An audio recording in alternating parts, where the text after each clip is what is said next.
ሰላም ጤና ይስጥልን በመላው ዓለም የምትገኙ የተወደዳችሁ የሮሃ ቲቪ ተከታታዮች የጥር 15 2018 ዓ.ም የምሽት ዜናዎችን ይዘንላችሁ ቀርበናል። የብልጽግናው አገዛዝ የተበደረውን እጥፍ የሚከፍልበት የብድር ስምምነት በፓርላማ ጥያቄ አስነስቷል። በዝርዝር ይዘነዋል። ቋራ ቀጠናና ከአዲስ አበባ ቅርብ ርቀት አፋብን ከባድ ድል ያደረገበትን ውጊያ ሲያደርግ የአገዛዙ ወታደሮችም እየጎረፉ ወደ ፋኖ እየተቀላቀሉ ነው። የአውደ ግንባር መረጃዎችን በስፋት አካተናል። በአብይ አህመድ የሚደገፈው የሱዳን ፈጥኖ ድራሽ ኃይል በኢትዮጵያ ድንበር አቅራቢያ በሱዳን ጦር ከባድ ጥቃት ደርሶበታል። ሰሙታላችሁ። የሶማሌላንዱ ፕሬዝዳንት አብዱራህማን ሙሐመድ ከአሜሪካና ከእስራኤል ባለስልጣናት ጋር መክረዋል። ውድ አድማጭ ተመልካቾቻችን አብራችሁን ልትቆዩ ከፈቀዳችሁ እነዚህ መረጃዎች በዝርዝር የምናሰማችሁ ይሆናል። የሮሃ ቲቪ ወቅታዊና ሀቀኛ መረጃዎች እንዲደርሷችሁ ቻናሉን ሰብስክራይብ፣ ላይክ እና ሼር በማድረግ አሁኑኑ ቤተሰብ ይሁኑ። የብልጽግናው አገዛዝ የተበደረውን እጥፍ የሚከፍልበት የብድር ስምምነት በፓርላማ ጥያቄ አስነሳ። የብልጽግናው አገዛዝ ከደቡብ ኮሪያ ኢምፖርት ኤክስፖርት ባንክ ጋር የተፈራረመችው የ$30 ሚሊዮን የብድር ስምምነት በፓርላማ ጥያቄ አስነስቷል። ብድሩ ከደቡብ ኮሪያ ኤክስፖርት ኢምፖርት ባንክ የተገኘና መጠኑም $30 ሚሊዮን ሲሆን የብድር ስምምነቱ በ40 ዓመታት ተከፍሎ የሚጠናቀቅ መሆኑን በሕዝብ ተወካዮች ምክር ቤት የመንግስት ረዳት ተጠሪ ሚኒስትር ዴኤታ መሰረት ኃይሌ ለአባላቱ አስረድተዋል። የብድር ስምምነቱን በተመለከተ የምክር ቤት አባል ጥያቄ ያነሱ ሲሆን የብድር ስምምነቱ ላይ የወለድ መጠኑ 0.5% ነው። ይህ ደግሞ ከተበደረው በላይ ነው፣ ማለትም ወደ $60 ሚሊዮን ይጠጋል የሚለው ይገኝበታል። ብድሩ በሚመለስበት ጊዜ ከብድሩ ይልቅ ወለዱ ይበልጣል። ለዚህ ደግሞ ከፍተኛ ጥንቃቄ ያስፈልገዋል ብለዋል። የምክር ቤቱ አባል አያይዘውም የፕሮጀክቱ ግዢ የሚፈጸመው በኢትዮጵያ መድኃኒት አቅርቦት ባለስልጣን አማካኝነት መሆኑ ለምን አስፈለገ? ምክንያቱም ይህ ስራ በዋናነት የጤና ሚኒስቴርን የሚመለከት በመሆኑ አሳማኝ ምክንያት አለ ወይ የሚሉት ጥያቄዎች ቀርበዋል። ሌላኛው የምክር ቤት አባል የመታከሚያ መሳሪያዎች እጥረትና ብልሽት ይገጥማል። ይህንን በተመለከተ በክልሎች የሕክምና መሳሪያዎች የጥገና ማዕከል መቋቋም አለበት ብለዋል። ብድሩ የ15 ዓመታት የችሮታ ጊዜና በ40 ዓመታት ተከፍሎ የሚጠናቀቅ እንደሆነ ተገልጿል። በተመሳሳይ መረጃ በአዲስ አበባ ኮሪደር ልማትና በሌሎችም አካባቢዎች አገዛዙ የስፖርት ማዘውተሪያ ስፍራዎችን ገንብቻለሁ ብለዋል። ሆኖም ግን የተገነቡት ዝግ ናቸው፣ ለአገልግሎት አልዋሉም በሚል ከህዝብ ከሚቀርበው ወቀሳ በተጨማሪ የፓርላማ አባሉ ዶክተር ደሳለኝ ጫኔ ለመገልገል ክፍያ እየተጠየቀባቸው ነው ሲሉ በፓርላማው ተናግረዋል። ሮሃ ባደረገችው ማጣራትም እና አዳነች አቤቤ የሚኩራሩባቸውና ደሃ የከተማዋ ነዋሪዎች ተፈናቅለው በአዲስ አበባ የተገነቡት ኳስ ሜዳዎች በአንድ ጨዋታ እስከ 4,000 ብር ድረስ ይከፈልባቸዋል። ቋራ ቀጠናና ከአዲስ አበባ ቅርብ ርቀት አፋብን ከባድ ድል ያደረገበትን ውጊያ ሲያደርግ የአገዛዙ ወታደሮችም እየጎረፉ ወደ ፋኖ እየተቀላቀሉ ነው። የብልጽግና ጦር በአማራ ተወላጅ ባንዳዎች እየተመራ በአባይ ዳር የፋኖ አመራር ስላለ ማፈን አለብን በማለት እየተክለፈለፈ ከበሙር ወደ አባይ ዳር ሲያመራ የአማራ ፋኖ ብሔራዊ ንቅናቄ ጎንደር ቀጠና የመይሳው ካሳ ሁለተኛ ኮር አካል የሆኑት ቋራ ኦሜድላ ክፍለ ጦር፣ ካራማራ ክፍለ ጦርና ፊት አውራሪ ገበየው ክፍለ ጦር አባላት ደፈጣ በመጣል ከፍተኛ ኪሳራ ደርሰውበታል። ይህ በእንዲህ እንዳለ መነሻውን ገለጎ ያደረገው የብርሃኑ ጁላ ሰራዊት ፋኖችን ለማፈን ወደ አባይ ዳር ቢያመራም ከባድ ኪሳራ አስተናግዶ ተመልሷል። በዚህም ከ18 በላይ የአገዛዙ ኃይል ቁስለኛ ሲሆን ከ12 በላይ ተደምስሷል። ከ600 በላይ የብሬን ጥይትም ተማርኳል። ቀሪው ኃይልም ከጃርት ገደል ተቆርቁሮ ውጪ ነብስ ግቢ ነብስ ድረሱልኝ እያለ ነው ያለው ኮሩ። በዚህም ሽንፈት የተናደደው የብልጽግና ዙፋን አስጠባቂ መንገድ ሲመሩ የነበሩ የራሳቸው ሰዎችን ቦታ መርታችሁ ታስበሉናላችሁ በማለት እርስ በርስ ግጭት ውስጥ መግባታቸው ተገልጿል። ይህ በእንዲህ እንዳለ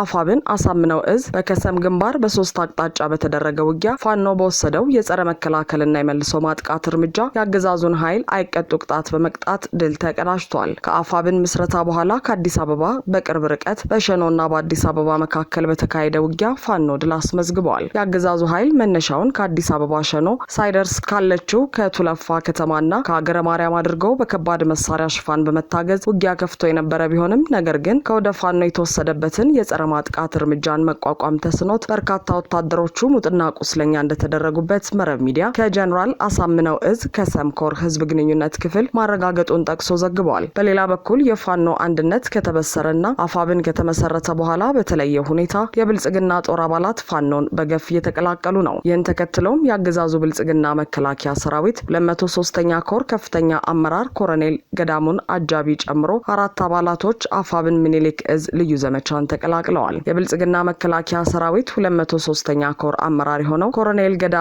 አጃቢ የኮማንዶ ጥርጥር ክላሽ በመያዝና 83ኛ ክፍለ ጦር ቃኝ የሆነው ሌላኛው አባል እንዲሁም ሌሎች 2 አባላት 3 ክላሽ በመያዝ በአጠቃላይ 4 ያገዛዙ ወታደሮች ሚኒሊክ እዝ ልዩ ዘመቻን ስለመቀላቀላቸው የእዙ ህዝብ ግንኙነት መምሪያ አስታውቋል። የልዩ ዘመቻ ክፍለ ጦር አመራሮችም ደማቅ አቀባበል አድርገውላቸዋል ነው ያለው ሚኒሊክ እዝ በህዝብ ግንኙነት መምሪያው። በተመሳሳይ የአማራ ህዝብ መሪ ድርጅት አፋብን መመስረትን ተከትሎ 8 ያገዛዙ መከላከያ ሰራዊት አባላት ሚኒሊክ እዝ ምስራቅ አማራ ኮር 2 ካላ ኮርማ ክፍለ ጦርን ተቀላቅለዋል። የክፍለ ጦሩ አመራሮችም አቀባበል አድርገውላቸዋል። የፋኖን አንድ መሆንና የመሪ ድርጅቱ አፋብን መመስረትን ተከትሎ ያገዛዙ ዙፋን ጠባቂ ሰራዊት በሰፊው ፋኖን እየተቀላቀሉ ሲሆን 8 አባላቶቹ 7 ክላሽ 1400 ተተኳሽ 7 የወገብ ትጥቅና 6 F1 ቦምብ ይዘው ካላ ኮርማ ክፍለ ጦርን ተቀላቅለዋል። 60 የሚሊሻ አባላት 2 ብሬንና 45 ክላሽ በመያዝ ፋኖን ተቀላቅለዋል። አንድነቱ በተበሰረ ማግስት በርካታ ያገዛዙ ሰራዊት አባላት እየፈራረሱ ወደ ፋኖ እየተቀላቀሉ እንደሚገኙ ይታወቃል። ይህ ብቻ ሳይሆን በተለያዩ ቀጠናዎች ብልጽግና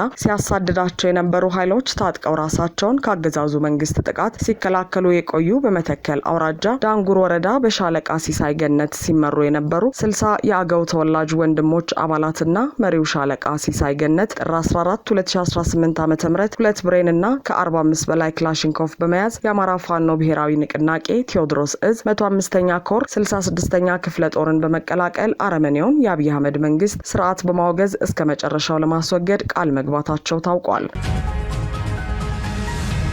በአብይ አህመድ የሚደገፈው የሱዳን ፈጥኖ ድራሽ ኃይል በኢትዮጵያ ድንበር አቅራቢያ በሱዳን ጦር ከባድ ጥቃት ደረሰበት። በአብዱል ፈታህ አልቡርሃን የሚመራው የሱዳን ጦር ትናንት ሐሙስ ዕለት በብሉ ናይል ግዛት በሚንቀሳቀሱ የሐምዳን ዳጋሎ የፈጥኖ ድራሽ ኃይሎችና አጋራቸው የሱዳን ህዝብ ነጻ አውጪ ንቅናቄ ሰሜን ይዞታዎች ላይ የአየር ጥቃት መፈጸሙን ዘገባዎች አመልክተዋል። የሱዳን ጦር በድሮን ታግዞ ባካሄደው በዚህ ጥቃት በኢትዮጵያ ድንበር አቅራቢያ በሚገኙት ያቡስና ባሊላ በተባሉ ከተሞች የሚገኙ የአማጽያኑን ይዞታዎች ኢላማ አድርጓል። ወታደራዊ ምንጮች ለአናዶሉ ኤጀንሲ እንደገለጹት ጥቃቱ የሁለቱን አማጽያን ቡድኖች ወታደራዊ ተሽከርካሪዎችና የሎጂስቲክስ መኪኖች አውድመዋል። እስካሁን በሰው ላይ ስለደረሰው ጉዳት የተጣራ መረጃ ባይኖርም ጥቃት የተፈጸመባቸው የአቡስና ባሊላ ከተሞች እንደ አውሮፓውያን አቆጣጠር ከ2011 ጀምሮ በኤስፒኤልኤምኤን ቁጥጥር ስር የቆዩ አካባቢዎች ናቸው። በሌላ የጦር ሜዳ ዜና የሱዳን ጦር ከኦምዱርማን በስተምዕራብ እስከ ሰሜን ኮርዶፋን ድንበር ድረስ ሰፊ ፍተሻና የማጽዳት ዘመቻ እያካሄደ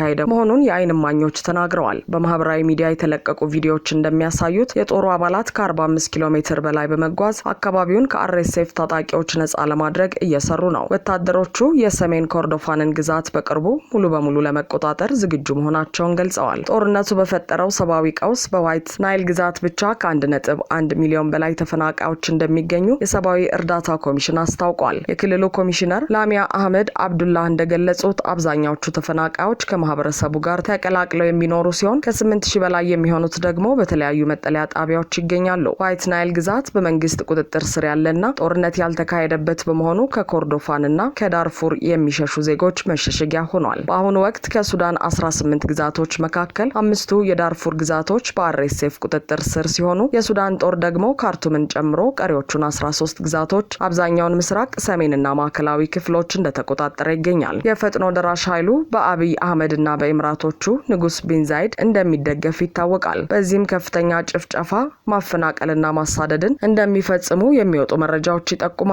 ብልጽግናን በቤንሻንጉል ጉሙዝ ክልል ለዚህ የፈጥኖ ድራሽ ኃይል ካምፕ የሰጠና ያሰለጠነ ሲሆን የሱዳን ጦርም በተደጋጋሚ ብልጽግናን እያስጠነቀቀ ነው። የሶማሌላንዱ ፕሬዝዳንት አብዱራህማን ሙሐመድ ከአሜሪካና ከእስራኤል ባለስልጣናት ጋር መከሩ። የሶማሌላንድ ፕሬዝዳንት አብዱራህማን ሙሐመድ ስዊዘርላንድ ውስጥ ከተካሄደው የዓለም ኢኮኖሚክ ፎረም ስብሰባ በተጓዳኝ ከአሜሪካና ከእስራኤል ባለስልጣናት ጋር ውይይት ማድረጋቸው ተነግሯል። ዳቮስ ተገኝተው የነበሩት ፕሬዝዳንቱ ባደረጓቸው የተለያዩ ውይይቶች ትኩረት ያደረጉት የግዛቲቱን ዓለም አቀፋዊ ግንኙነት ማጠናከርና የውጭ ሀገራት መዋለ ነዋይ መሳብ ላይ ነው ተብሏል። የፕሬዝዳንት አብዱራህማን ከእስራኤሉ ፕሬዝዳንት አይዛክ ሄርዞግና የትራምፕ ድርጅቶች ምክትል ዋና ስራ አስፈጻሚ ከሆነው የትራምፕ ልጅ ኤሪክ ትራምፕን ጨምሮ ከሌሎችም ከፍተኛ ባለስልጣናትና የንግድ ሰዎች ጋር ውይይት አድርገዋል። የሶማሊላንድ ባለስልጣናት እንዳሉት የፕሬዝዳንቱ ውይይት በምጣኔ ሀብታዊ ትብብር፣ በኢንቨስትመንት እድሎች እንዲሁም አካባቢው በቀይ ባህርና በኤደን ባህረ ሰላጤ ባለው ቁልፍ ሚና ላይ ያተኮረ እንደነበር ገልጸዋል። በተጨማሪም የሶማሊላንድ ፕሬዝዳንት የበርበራ ወደብ ለመርከቦች ያለውን አመቺነት በመጥቀስ ሀገራቸው ለኢንቨስትመንት ክፍት መሆኗን በመግለጽ ጥሪ አቅርበዋል። የፕሬዝዳንቱ ከፍተኛ አማካሪ የሆኑት ዶክተር አብድራህማን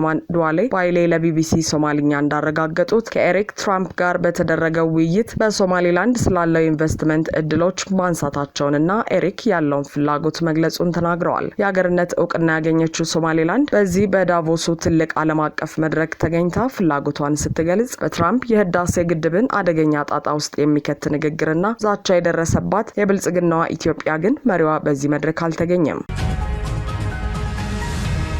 አድማጭ ተመልካቾቻችን የሰዓቱ የሮሃ ቲቪ ዜናዎች የተከታተላችኋቸውን ይመስሉ ነበር። አብራችሁን ስለነበራችሁ ከልብ እናመሰግናለን። ሰላም።